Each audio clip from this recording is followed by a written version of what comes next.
Hi everyone, this is Professor Hall, and today we are going to be talking about easy MLA in-text citation.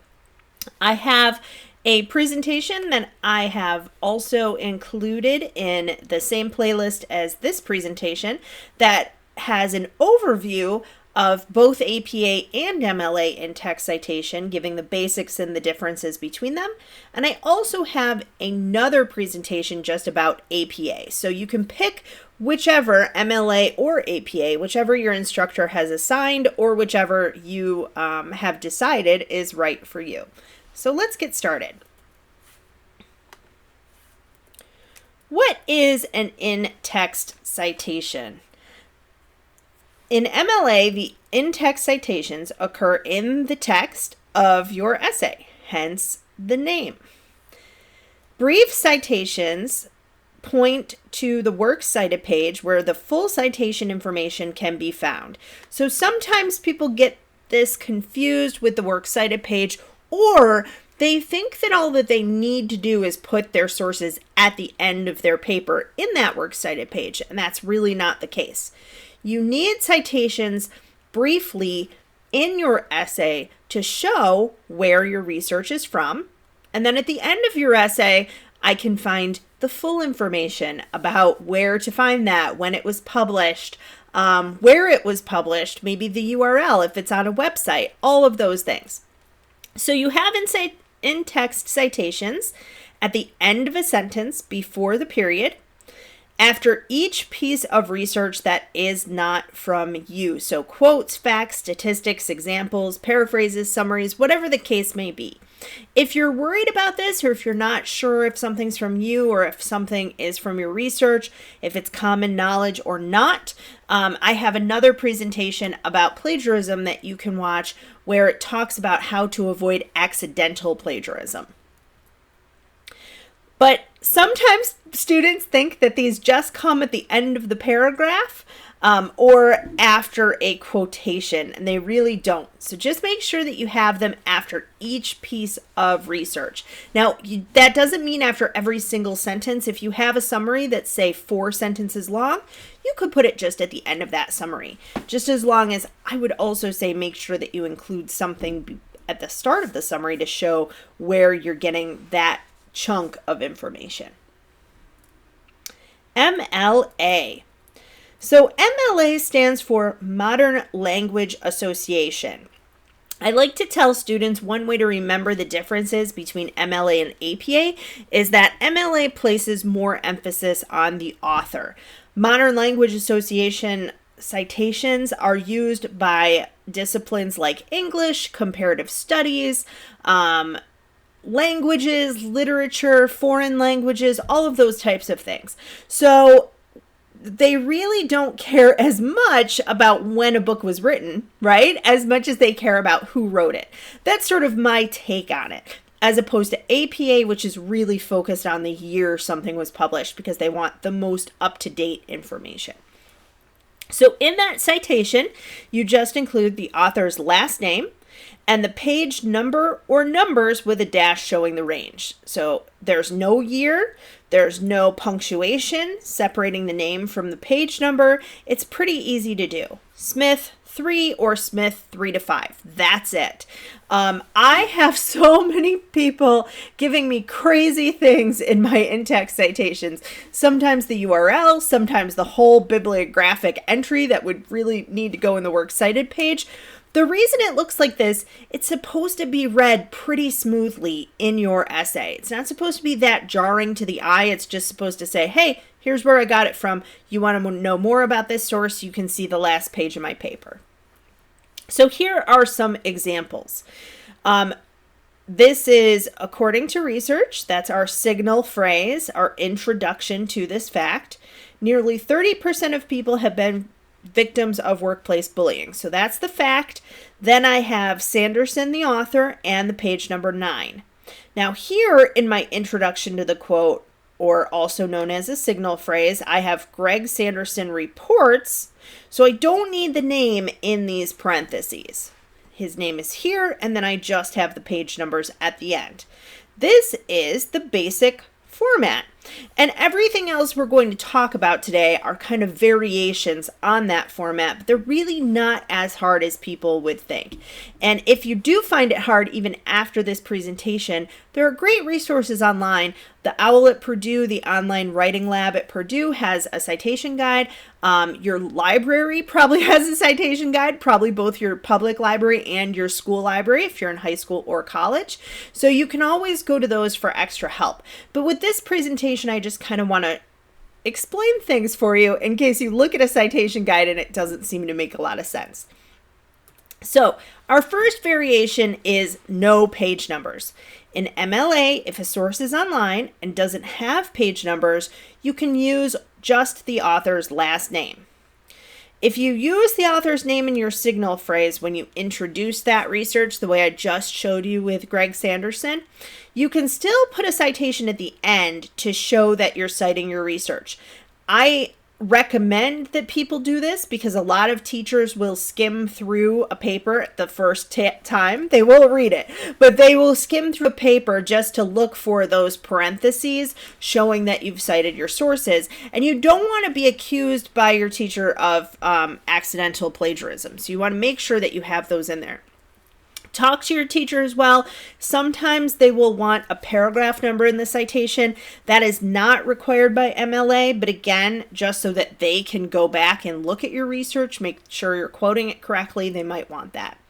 So here are some examples. The author's name is not in the signal phrase, and we have this fact about how much money California has spent combating forest fires, and then just the author's last name. No pages.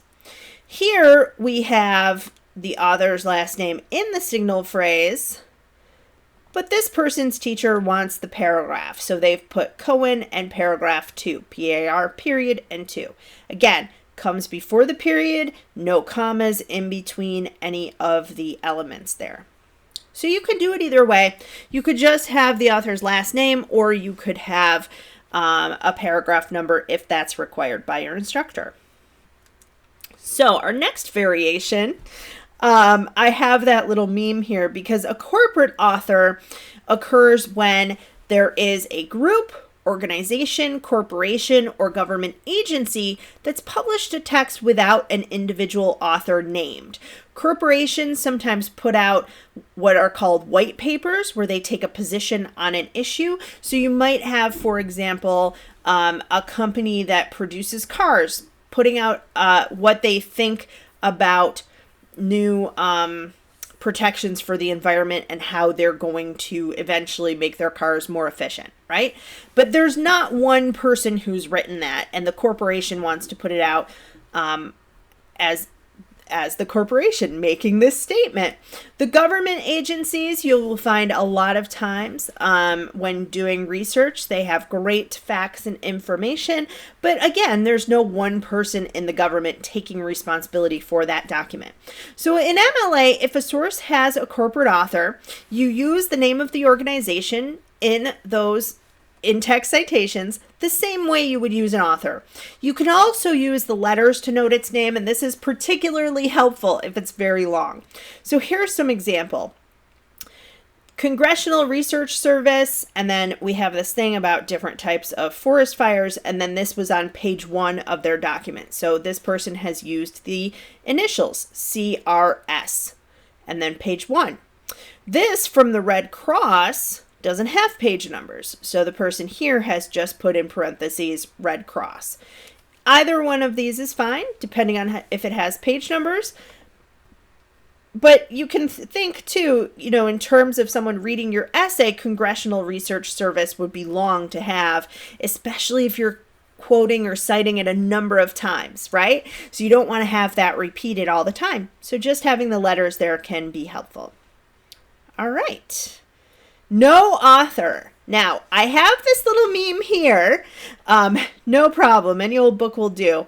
The thing is that if you don't have an author, I would be hesitant to use that as a source for a research paper in school. The reason I say that is because most people want credit for their work. So if you find a website where there's no author and there's no corporation behind the website, I would say, why is that? Why does someone not want credit for what they've written or the work that they've done, especially online in an age of social media where people want people to follow their content and to like it and to subscribe? So be very careful. But maybe your teacher has given you something, there's no author on it, or that you find something else they tell you you can use, but there's no author. In MLA, if a source does not have an author listed, you use a shortened version of the title in quotation marks. So here is an example. This work is called Displacement: Exploring the Negative Effects of Gentrification. Well, that would be very long and disruptive to my reading if it were in every single in-text citation, right? So I'm going to shorten it just to this word displacement. And here is an example with no page numbers. If it didn't have page numbers, just displacement in quotation marks. And here, this is a hypothetical example where it has page numbers, and it would be displacement and then 8, showing that page there. So again, kind of the same basic setup, right? Except that instead of an author, you have the title, or a shortened version of the title. All right, multiple authors. I have this picture of these scientists because a lot of times you'll find multiple authors on scientific studies, medical research, and other actual research and peer-reviewed documents. So if you have 2 authors listed, you use an and between the 2 names, Smith and Jones. This one wouldn't have page numbers. And for 3 or more authors, you use the first author listed on the study. Usually that's the person who is conducting the study, or they did the bulk of either the research or the writing. So Smith et al., meaning and all the rest, and then 29. We have a page there. So that shows 3 or more, so that you're not listing all of their names in that in-text citation. So here are some examples. The author's claim, and then a short quote, Best and Marcus, page 9. And here the author's claim, and then a paraphrase, and then Frank et al., 327. So this one had 2 authors, this one had 3 or more. And lastly, I love this little meme. I don't know what English teacher came up with this, but I put a citation in your citation. That's basically what indirect sources are. An indirect source is a source cited within another source. So for indirect quotations, you use QTD, meaning quoted in, to indicate the text you actually used for your research. So just to be clear what this is, you don't use this when you have an article from a journalist who's interviewed multiple people. I sometimes have people try to use this kind of method. That's not really what it's meant for. It's meant for when you have a piece of research that is quoted and cited by the author. And many times you find this in a research study, but sometimes you'll find it in a book or an article. Here's an example. So this is about this particular pharmaceutical that different people have been testing to see if it works.